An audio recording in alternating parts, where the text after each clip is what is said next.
Hello there everyone, nubkeks here. Welcome back to Nub Raids. I'm a little bit late doing today's video. I'm literally just back from the hospital for a colonoscopy, which is it's great fun, absolutely fantastic. I saw as well that my Uko video from earlier stirred up a shitstorm. People are going crazy. Well, what I want to do here, even though I'm a little bit late for like the initial reveal, I want to give you my take on Maranix and go more in depth into where I think they probably will be good and all the rest. Of course, you know, it is a first impressions. As I think the Uko video showed you, I think it is clearly important to play test to really get a feel for how this stuff works. But yeah, there there you go. I was told, because I had to have sedation at the hospital for the thing.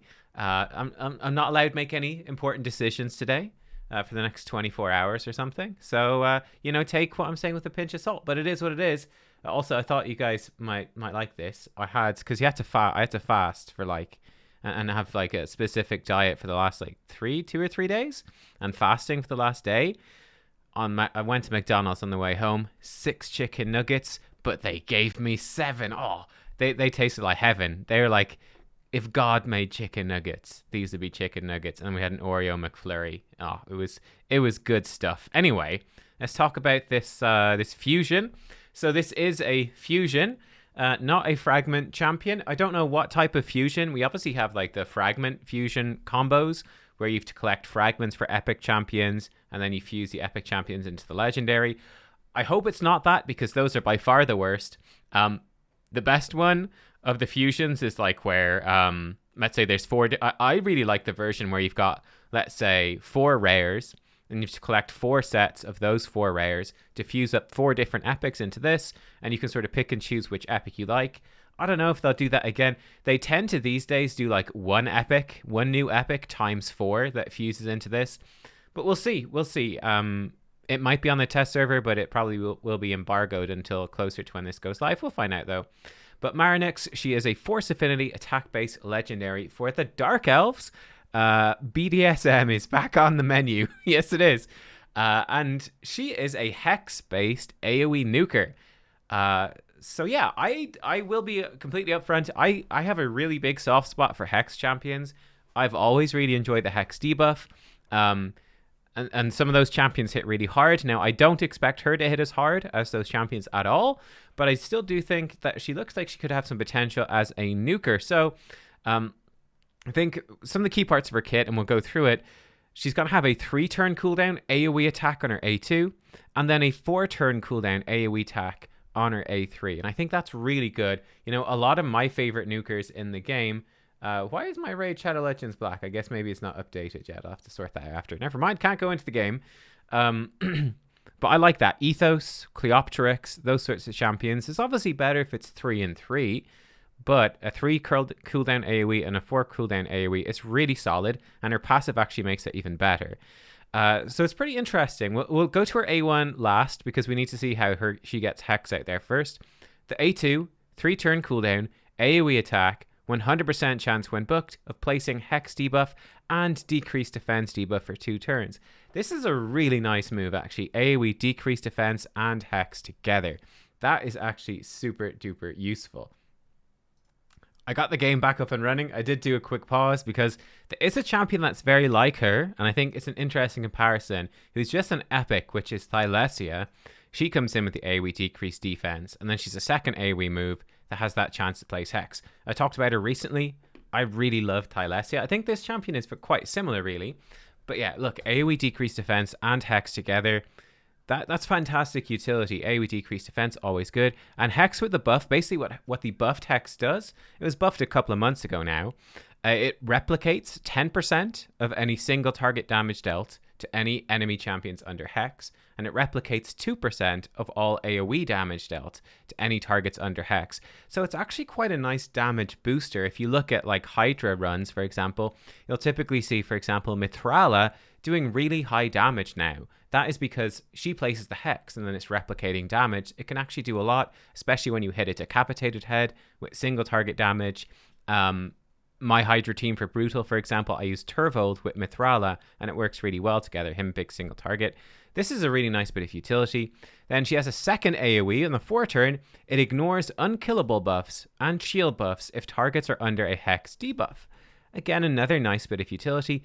Puts unkillable on this champion for 1 turn. If you kill an enemy without a hex debuff, she actually gets unkillable for 2 turns instead if this attack kills an enemy who does have hex.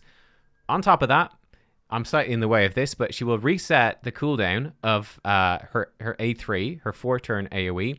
She fully resets the cooldown whenever she kills an enemy who has hex on them. I think that is actually awesome. And then she also gets 5% more attack for each enemy under a hex debuff. So that is pretty spicy. Then her A1, I didn't mention this so far. If it's a double hitter, then you've got a 50% chance to place an extra hit. And then if you place the extra hit, you have then another 50% chance to place another extra hit, and it caps out at 2 extra hits. You can roll those extra hits if they have a hex debuff on. So I think this move, I do think her A1 is interesting. It's obviously quite unlikely to give the extra hit. Like what? So if it's a 50% chance for each one, you know, you've got a 50% chance to hit the first one, then another 50% chance. You only have like a 25% chance to hit 2 extra hits straight up against someone on hex. Then what? 50% of the time you'd be hitting them once, and then 25% of the time you wouldn't get any extra hits at all, right? I think. But yeah, I do think this move has potential, actually, to be a really hard-hitting A1. Now, where does she come together? Where will she be good is an interesting question. Let's talk about Hydra first, because again, the whole Mighty Uko thing is stinging a little bit. I think she's going to be okay for Hydra. I don't think she's going to be amazing. I mean, we'll see with the playtest. I do think AoE decreased defense and hex, that is very nice. Now, the second AoE, right, ignoring unkillable, ignoring shields, giving herself unkillable, resetting the cooldown when she kills an enemy under hex, none of that stuff is going to work properly against the Hydra heads, like in any meaningful way.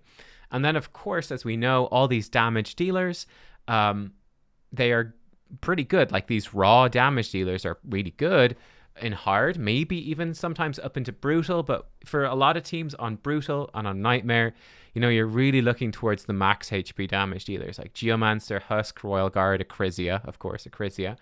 So I don't see her really thriving there. And of course, affinity will always be a problem. There's going to be some rotations she'll be okay, some rotations she'll be bad. Now, I do think if you're looking at something like Hard Hydra, I do think she's going to be really nice for Hard Hydra. I do, because I think this move is so nice. AoE decrease defense and hex. I think that's a great move. And then her A1, I think is going to do good damage. The second AoE is going to be good. And yeah, she's probably going to hit reasonably hard. She's got lots of AoEs. This A1's going to smack. And that extra attack from her passive, she'll probably hit well. And Hex really does add a lot of damage to your team. And it helps you target Mischief directly and all that fun stuff. So I think that is quite nice. I will say that Thylesia as an epic can give you a lot of that just straight up. Now, Thylesia, she's amazing. She is a little bit difficult to build because she's got really bad defensive stats and her speed's not that great either. She doesn't have any baseline accuracy either. So she's intensive. There's no question to build her well for Hydra. But Thylesia does come in with AoE decreased defense and then a second AoE only on a 3-turn that increases all debuff durations. And then she's got that 50-50 to start placing out those hexes. I'm not really sure if Maranix will do enough to be better than Thylesia, because extending those debuffs is really good. Like, you extend that block buffs, you extend the decreased speeds, you extend all those HP burn. You know, these buffs that are hard to keep on, but really powerful. You extend those, and it's really good. It's really useful, you know? So Thylesia is really nice, and with having only 3-turn cooldowns when booked on both of these, she cycles through these AoEs really fast. With War Master, does a lot of damage. If you're able to build her in Relentless, she does a lot of damage. So yeah, I think Thylesia is really very similar to Maranix for Hydra, but we'll see how the damage multipliers work out. Now for Arena, I'm not super convinced because decreased defense and Hex, you'd have to build her with good accuracy to actually land those. So that's not super useful because then she's not going to hit that hard. What would be the point of running her when you could just run, let's say, Lydia, who's going to give you decreased defense and weaken, which is better, and Lydia is void. Of course, you'd have to get Lydia, you know, and that could take you a while, but you sort of get what I mean. Like, this move isn't wowing me for Arena. Definitely not. I don't feel like the Hex debuff super pays off there. might be an okay setup if you do have other Hex nukers like Thea or Ruel. I think they're likely to hit significantly harder than her. Their moves absolutely smack. She puts out the Hex and decreased defense. They blow stuff up. That has some potential, but you're definitely going to run into like accuracy issues. Like to actually successfully place debuffs in Arena, you typically do need to build very high accuracy, which means you can't build very high damage. And it's just how it works. Going for this A3 instead, let's say we bring in someone else. We bring in Mithrala or Rule or someone to put out Hex for us. Then she does this AoE. We'll see. I'm not 100% convinced by it. Ignoring Unkillable and Shields is really nice. She's certainly not top tier. I think that Baron is going to do, well, ignoring Shields. Baron will do ignore Shields. And Baron's going to hit way harder than her, no question, after his buff. Video on that, I'll probably be able to record that tomorrow. So yeah, I'm not super excited by this one. Like, I think for Arena, she's all right, but definitely not amazing. Force Affinity as well is pretty dodgy for Arena because there's so many Duchess in there. You're just not going to really be able to kill Duchess very easily with her, and that's kind of a problem.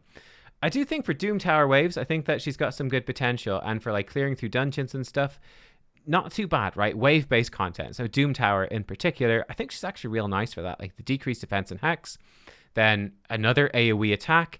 That's where resetting her skill becomes really good, and that like Doom Tower waves, that's pretty cool. So I do think it's like your damage dealer who you know exactly how much accuracy you need compared to Arena, where it can be really high or really low. It really varies. Doom Tower waves, you've got a very set number of amount of accuracy needed. You get that decreased defense, you get the benefit of the Hex, and you get these extra smacks. I think she could be really good for that, actually. Could be very solid. So, yeah, I think this champion, I think she looks all right. She's definitely, doesn't seem to be completely amazing, but she's got a really nice arrangement of AoE moves. I think that is cool. Decreased defense and Hex together, I think that's got a lot of potential. I mean, you look at Ugo with decreased defense block buffs and how useful that is. You know, decreased defense plus another unique debuff is a really cool move. Like, there's no one else that does this combo. I think that is quite cool. We'll see what her damage multipliers are. I mean, getting 20% damage, 20% damage, 10%. Seems like she'll hit well, but not super crazy. Like, typically champs that hit super hard are getting like 30% damage on booking, you know? But yeah, let me know what you guys think. What do you guys think of her? Maranix, gonna be starting on October 4th, so that's I think next Tuesday. I'm gonna go for her definitely because I like Hex champions a lot, and I think she'll just be fun. So I'm looking forward to using her. Big fan of Hex, but I can definitely see some people being really into this one, some people skipping this one. I just wanted to set those sort of reasonable expectations. My expectation for building her is probably build her with like a low to mid amount of accuracy and then build her to smack so that she can land Hex on, let's say, hard Hydra. She can land Hex in like dungeons if I want to do some dungeon stuff with her. I'm definitely excited to try that. Her with Thea on some dungeon floors, for example, could be fun. Try that stuff out. And then, you know, not so much accuracy that should be totally useless in Arena. But for me and my account, I don't see me using her in Arena. And also worth mentioning for Faction Wars, Force Affinity is not very good for Dark Elf Faction Wars because stage 21, you do have to get through Martyrs and Valkyries, who are, you know, counterattack, and Valkyrie's big shields, Spirit Affinity. So she's not a great damage dealer for it. But I mean, she'll certainly help you. You could put her in a stun set or something, you know, and she'll help you through that if you're stuck. But I don't think she's going to be absolute MVP there. There's so many good nukers in Dark Elves. So there you go. That's my full thoughts on Maranix so far. Trying to give you as broad and detailed an overview as I can. Yeah, there you go. Thanks for watching, guys. I hope you enjoyed. I'll see y'all next time. Bye-bye.